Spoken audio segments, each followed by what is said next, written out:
വർഷങ്ങളായി തയ്യാറാക്കി വെച്ചിരിക്കുന്ന ചില ടെംപ്ലേറ്റുകളുടെ അടിസ്ഥാനത്തിൽ ബജറ്റ് വന്നാൽ പിറ്റേ ദിവസം അല്ലെങ്കിൽ ചാനലിലാണെങ്കിൽ ആ നിമിഷം പറയുന്നൊരു കാര്യമുണ്ട്.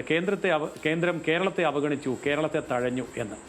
അതിന് എന്തെങ്കിലും 1-2 പോയിന്റുകൾ ഇപ്പോൾ ഈ ആമയുടെ കാര്യമൊക്കെ പറഞ്ഞതുപോലെ എടുത്ത് മുന്നോട്ട് വയ്ക്കുകയും ചെയ്യും. ഞാൻ അസന്നിഗ്ധമായി പറയുന്നു, കേരളത്തിന് കിട്ടിയത് ആമയല്ല, ആനയുമല്ല, ആനകൾ തന്നെയാണ്. അത്രമാത്രം പദ്ധതികളാണ് കേരളത്തിന് വേണ്ടി, അതുപോലെ തന്നെ അത്രമാത്രം പണമാണ് കേരളത്തിന് വേണ്ടി കേന്ദ്ര സർക്കാർ നമുക്ക് നൽകിയിരിക്കുന്നത്. ഇതിന് മുമ്പുണ്ടായിരുന്ന ഒരു സർക്കാരുകളും ഒരു കാലത്തും തരാത്തതിനേക്കാൾ കൂടുതലാണ്. പിന്നെ 1-2 പദ്ധതികൾ മാത്രം മുന്നോട്ട് വെച്ചുകൊണ്ട് അതിനെ ഉയർത്തി കാണിക്കുമ്പോഴാണ് ഈ തരത്തിലുള്ള വ്യത്യസ്തമായിട്ടുള്ള ഒരു കാഴ്ചപ്പാടിൽ വിഷയം അവതരിപ്പിക്കുന്നത്. അത് ശരിയല്ല എന്നാണ് എൻ്റെ അഭിപ്രായം. ഇത് BJP ഗവൺമെൻറ്റാണ്, കോൺഗ്രസ് ഗവൺമെൻറ് അല്ല. കോൺഗ്രസ് ഗവൺമെൻറ്റും BJP ഗവൺമെൻറ്റും തമ്മിലുള്ള അടിസ്ഥാനപരമായ വ്യത്യാസം, കോൺഗ്രസിൻ്റെ കേന്ദ്ര ഗവൺമെൻറ്റുകൾക്ക് രാജ്യത്തെ അല്ലെങ്കിൽ സംസ്ഥാനത്തെ ഏതെങ്കിലും വികസനത്തെക്കുറിച്ച് ഓർമ്മ വരുന്നത് ബജറ്റ് അവതരിപ്പിക്കുമ്പോൾ മാത്രമാണ്. BJP ആദ്യം തന്നെ പറഞ്ഞു, ഞങ്ങൾ വികസന പദ്ധതികൾ 365 ദിവസവും നടപ്പാക്കുകയും പ്രഖ്യാപിക്കുകയും ചെയ്യുന്ന ഗവൺമെൻറ്റാണ്, ബജറ്റിൽ മാത്രമല്ല പ്രഖ്യാപിക്കുക എന്നുള്ളത്.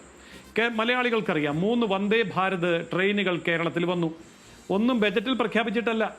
അതിനുശേഷം ഈ ബജറ്റ് വരുന്നതിൻ്റെ ഏതാനും ദിവസങ്ങൾക്ക് മുമ്പ് അമൃത ഭാരതിൻ്റെ 3 ട്രെയിനുകൾ കേരളത്തിൽ ഉദ്ഘാടനം ചെയ്യപ്പെട്ടു. അതൊന്നും ബജറ്റിൽ പ്രഖ്യാപിച്ചിട്ടല്ല.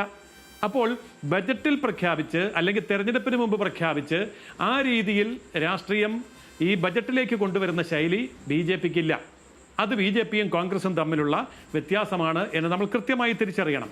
ഇനി റെയിൽവേയുടെ കാര്യത്തിൽ കോൺഗ്രസിൻ്റെ കാലത്ത് അനുവദിച്ചിരുന്നത് 10 കൊല്ലം 372 കോടിയാണെങ്കിൽ ഇവിടെ കഴിഞ്ഞ വർഷം മാത്രം, കഴിഞ്ഞ 10 വർഷം കേരളത്തിന് അനുവദിച്ചത് അതിൻ്റെ 10 ഇരട്ടിയാണ്. കോൺഗ്രസ് കാലഘട്ടത്തിൽ അനുവദിച്ചതിനേക്കാൾ 10 ഇരട്ടിയാണ്.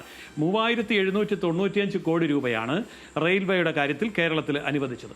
ഇപ്പോൾ അശ്വിനി വൈഷ്ണവ് പറഞ്ഞല്ലോ വ്യക്തമായിട്ട്, ശബരിമല അങ്കമാലി പാതയ്ക്ക് വേണ്ടി പണം നീക്കിവെച്ചിട്ടുണ്ട്, ഗുരുവായൂർ തിരുനാവായ പാതയ്ക്ക് വേണ്ടി പണം നീക്കിവെച്ചിട്ടുണ്ട്, അത് അനുവദിച്ചിട്ടുണ്ട്. ഭൂമി ഏറ്റെടുക്കാൻ വേണ്ടി മാത്രം 1795 കോടി രൂപയുണ്ട്. ബഡ്ജറ്റ് വായിച്ചു നോക്കാതെ, ബഡ്ജറ്റിനകത്തേക്ക് കടന്നു പോകാതെ നമ്മളെ അവഗണിച്ചു എന്ന് മുൻകൂട്ടി പ്രചരിപ്പിക്കുന്ന ശൈലി കേരളത്തിലെ മീഡിയയും കേരളത്തിലെ ഭരണ പ്രതിപക്ഷ കക്ഷികളും ഇനിയെങ്കിലും അവസാനിപ്പിക്കണം.